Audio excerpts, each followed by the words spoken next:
There's a complaint about India's youth in general, that they're very good at announcing problems, at pointing out problems. And I won't take names, but some of India's so-called future, some certain activists who think India should be run differently, are very good at pointing out problems. And when asked for solutions, they say, yeah, but there are more problems. As somebody who's been asked this by different people from different walks of life, do you think there's a systemic problem with us and accepting solutions because they're harsh? And to extend that point, I have a genuine concern with a lot of people that I see around me, and I think as Indians we need to ask ourselves why this happens. That in India you go to anybody who's just freshly made a mistake. It can be a small mistake, he could have stolen 10 rupees, or it could be a large mistake, he could have killed someone. The moment you go and hold his collar and ask him why he did it, he says, you have not been in my shoes. You have not gone through my circumstances. For some reason that justifies doing a wrong thing. But if somebody comes and points fingers at problems, we all join together and say, हाँ वो चोर है. When the truth is we don't actually stop and look within ourselves. Is this a systemic problem with this country? Because we were discussing earlier about even unhappy countries like China being better off than us when it comes to individual morality and individual responsibility. So where does India stand in terms of the systemic problem of, as long as I do it, it's okay. As long as somebody else does it, it's a crime. Where does that start? Where does that stop? See, about people making a profession of pointing out problems. This is becoming a serious problem. Okay. You try to do anything in this country, they want to stop it. You want to build a dam, there's a protest. You want a nuclear project, there's a protest. Thermal project, protest. Windmill, protest. But everybody wants everything. In their homes, they want all the gadgets, they want 24 hours power, they want everything going. This is because we are only looking at the problems and we have not taken up the challenge of creating solutions in our minds. I think this is a kind of a pre-independence hangover. Because Mahatma Gandhi brilliantly designed a revolt against the British, not by killing them, not by shooting at them, not by bombing installations, but simply by stopping activity. Bandh, Hartal, Satyagraha came from there. It was a brilliant device for those days because we were conquered. But even today, if you want to become a leader, I'm just telling you, this is a secret, okay? Suppose you want to become a political leader, don't try to build a road, build a dam, do this, do that. No. Gather 100 of your fans and block a highway. Make our lives miserable. You will become a leader. Yes, unfortunately, yes.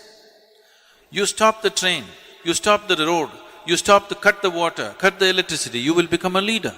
If you make something happen, you will get ignored, of course.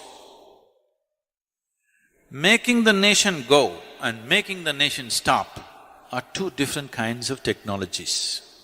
Mahatma Gandhi mastered the art of making the nation stop, and it was contextually the right thing to do for those times, because we were being ruled by somebody else. But we are still doing the same thing. State governments are demanding that they must have a right to call for a bandh. Bandh means closure. I cannot understand how an administration can call for a bandh but they're actually saying it's their right to call for a bandh.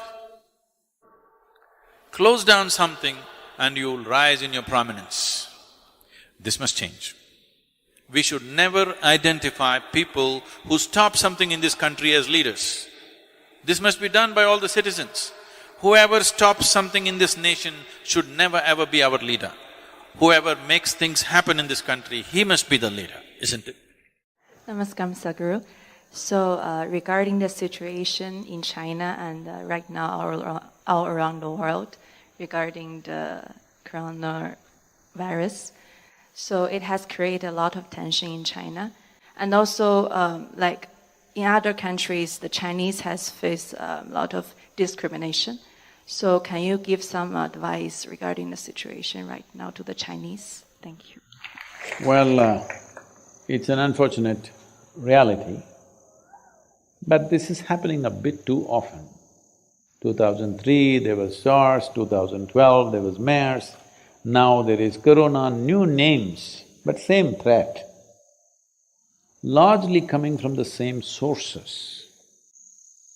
So, the people of China must look at this, why is this happening to us again and again?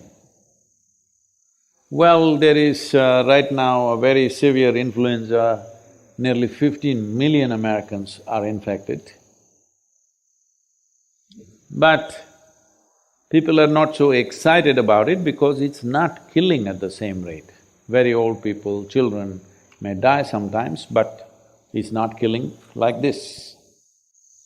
The reason why this is killing like this, what I hear from people, I'm not a bacterial or virus scientist or something, but from what I hear, because it's so new to the human system, it is coming from other mammals, wild animals, which unfortunately are being eaten as part of the diet in certain parts of China, that it is causing this again and again. So, these wild animals have certain things, viruses and bacteria, which we are not competent to handle. All of us have this stuff, but our bodies are competent to handle most of it. But what is in these animals, we are not able to handle it because it's so new to our system does not have the necessary antibodies to address that. Having said that, this is a cultural issue which the people of China should look at long term. The Chinese government, as far as I can see, is handling this in a war footing. There's nothing more anybody can do as far as I can see when I look at the steps that are being taken, but they won't be able to contain it because people will move. So if I say, don't cough, you'll do, oh. So people are like this So people will move and they've already moved, it's expected that almost 5 million people from Yuan could have traveled outside. So where all they've gone? Are you here? We don't know where all they've gone, for what purposes they've gone. They may be looking perfectly healthy, but they may be still spreading it. That is the uniqueness of this thing. They won't be sick, they will look perfectly healthy and still be spreading it. So, there is a certain fear among people. Of course, videos are going around showing how you'll fall dead right there on the street. So, when you see a Chinese face, people are scared. This fear-mongering will happen inevitably. But Chinese also must understand it's sensitive time. Do not misunderstand isolation as discrimination, please, don't do that. Please, there is no discrimination, but if you're infected, even in your own home, they'll isolate you, isn't it? Just like that. So, Chinese people should take this in good spirit and don't cough. But there are different ways of handling it. Some will handle it in a nasty way, some will handle it in a nice way. Do we have this audio? Huh? Let me play an audio for you. There are different ways of handling an infection. Hello, virus from Wuhan. Another problem's here again. Because you see the contagion creeping, and the virus is indeed spreading, and the memory of SARS planted in my brain still remains. We stand and fight the virus. We hear of theories how it grew. From snakes and bats became a flu, passing the sickness from man to man. Now it's growing, getting out of hand. It's a virus that has traveled near and far. Corona. We have to fight the virus. And in the latest news I saw, 10,000 people, maybe more. People falling sick with much coughing. People falling ill with much sneezing. People worried for their health and their one so dear, pneumonia. We keep the fight, the virus. Keep your hands clean, always know. Hygiene will stop that virus grow. When you sneeze, cover with a tissue. Even coughing, just let me teach you. Wear a mask if you're sick so that others won't get it too. We count on you to help to fight the virus. Together we must overcome. To beat this virus, fight as one. For a life of health and harmony. It's in our hands, it's up to you and me.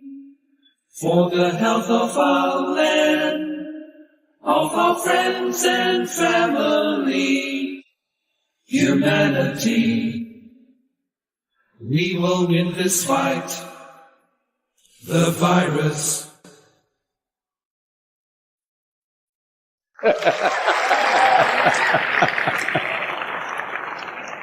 So, when calamities come our way, there are many ways to handle it. Let's handle it gracefully. Huh? Something keeps coming, virus will come, this will come, that will come. But how we handle it is left to us. So maybe we'll handle this also, hopefully. But whichever way, let's do it gracefully. If somebody is infected, what they need is definitely isolation, but compassion, not discrimination, all right?